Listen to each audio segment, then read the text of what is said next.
आपके पांव तले जमीन खिसक जाएगी।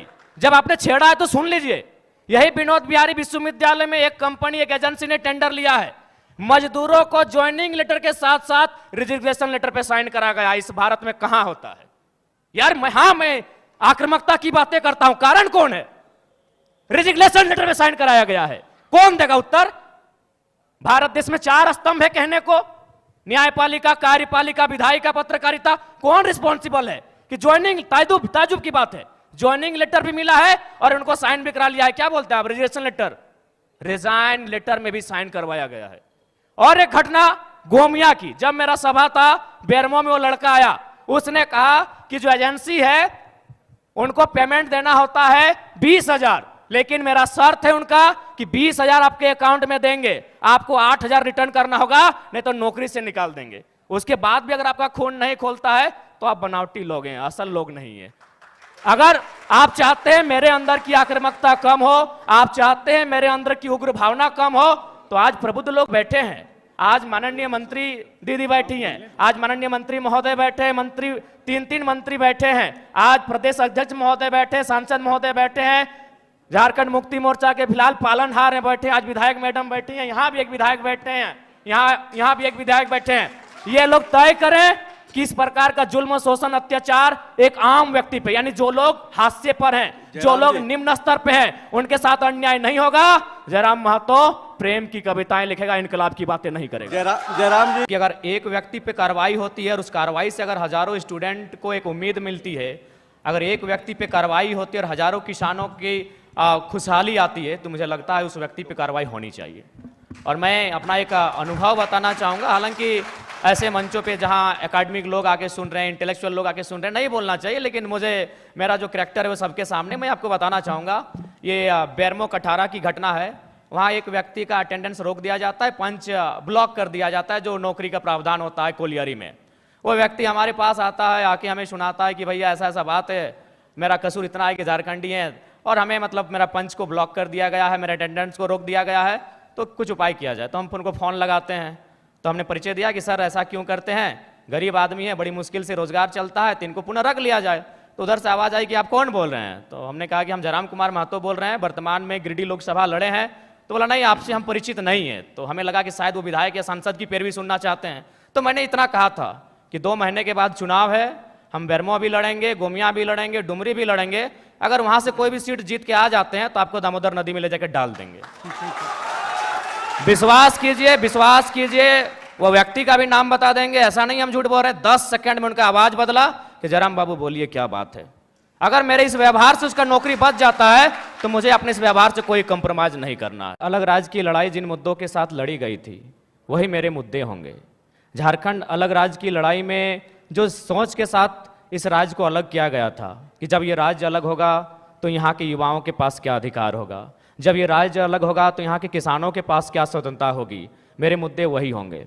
झारखंड जो हमारे झारखंड के नाम में ही छुपा है, झाड़ यानी जंगल, खंड यानी जमीन का एक भूभाग, और हमारी जो निरंतर लड़ाइयाँ रही हैं आदिकाल से, वो इसी विषय को लेकर रही हैं। तो जब मैं विधानसभा के चुनाव में जाऊँगा, मेरा पहला मुद्दा इस राज्य में एक सुदृढ़ स्थानीय नीति का रहेगा। चूँकि मैं जिन क्षेत्रों से आता हूँ वो कोयलांचल का क्षेत्र है।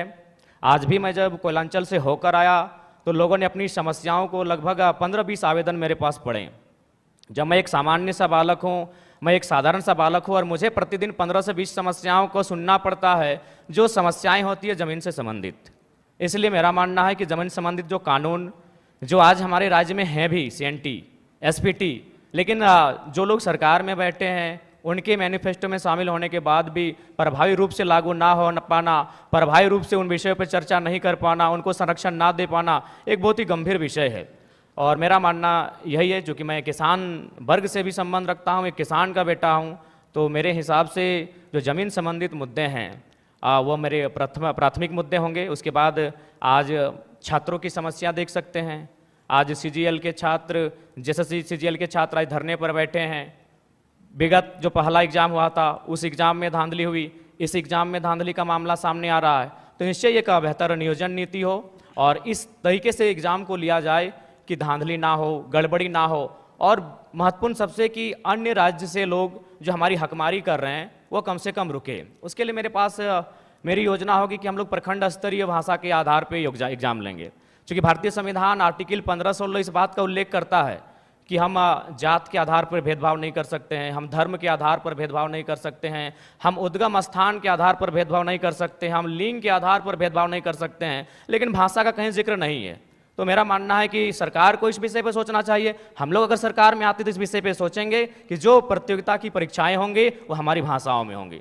फॉर एग्जाम्पल, जैसे मान के चलिए कोई हिंदी का पेपर आता है परीक्षा में, उसमें एक सवाल आता है कि आंख का तारा इसका मतलब क्या होता है, आग बबूला होना इसका मतलब क्या होता है।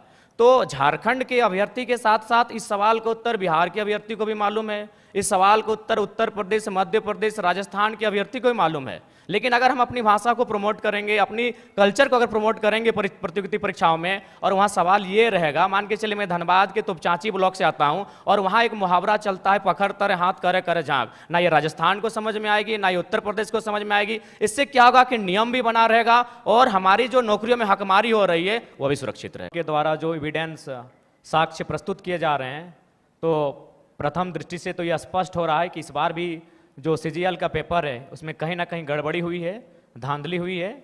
और मुझे लगता है कि पिछली बार जो पेपर गड़बड़ी हुआ था, अगर उसका जो लोग दोषी हैं, अगर वे दोषी लोग पकड़े जाते हैं, अगर उन पर कार्रवाई होती, तो शायद इस बार उनका मनोबल इतना ऊंचा नहीं होता। लेकिन चूंकि आपने एसआईटी का गठन किया, आपने समय मांगा, आपको समय मिला, उसके बाद भी ये तय नहीं हो पाया है कि पिछली बार जो पेपर गड़बड़ी हुई थी, जो 28 जनवरी 2024 को जब इसका एग्ज़ाम हुआ था, तो मेरा मानना है कि कहीं ना कहीं आपका कठोर निर्णय ना ले पाना गवर्नमेंट का, आपका क्विक डिसीजन ना ले पाना उन लोगों का मनोबल को बढ़ा रहा है। हमने कोल माफिया सुना था, हमने लैंड माफिया सुना था, अब यहाँ पेपर माफिया जैसे मामले सामने आ रहे हैं। तो इससे आप इनकार नहीं कर सकते हैं, इस पर आप मौन नहीं रह सकते हैं, ये तो आपको तय करना होगा, इस बात को आपको मानना होगा। क्योंकि पिछली बार हमारे ही 15 साथियों पर एफआईआर हुआ था, आज भी उस मुकदमे के कारण हमारे प्रत्याशी रांची के हमारे आदरणीय देवेंद्र जी जेल गए, उसी मुकदमे के कारण गए थे। तो जाहिर सी बात है वो हाईलाइट तभी हुआ जब हम लोगों ने प्रोटेस्ट किया। उस प्रोटेस्ट के परिणाम स्वरूप उस समय वर्तमान मुख्यमंत्री माननीय चंपई सोरेन जी थे, एसआईटी का गठन हुआ। लेकिन आज परिणाम और निष्कर्ष आपके सामने क्या है, यानी आप लोग उन माफियाओं के मनोबल को बढ़ाने का कार्य आप स्वयं कर रहे हैं।